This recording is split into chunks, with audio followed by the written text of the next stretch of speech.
ہمیں اس شہر مکہ کی قسم، اور تم اسی شہر میں تو رہتے ہو، اور باپ یعنی آدم اور اس کی اولاد کی قسم کہ ہم نے انسان کو تکلیف کی حالت میں رہنے والا بنایا ہے، کیا وہ خیال رکھتا ہے کہ اس پر کوئی قابو نہ پائے گا؟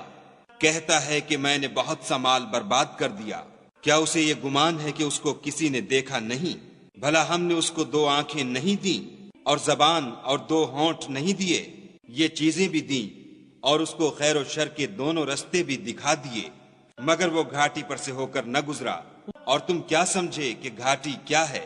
کسی کی گردن کا چھڑانا، یا بھوک کے دن کھانا کھلانا، یتیم رشتہ دار کو یا فقیر خاکسار کو۔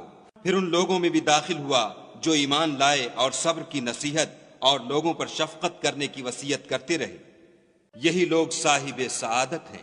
اور جنہوں نے ہماری آیتوں کو نہ مانا وہ بدبخت ہیں، یہ لوگ آگ میں بند کر دیے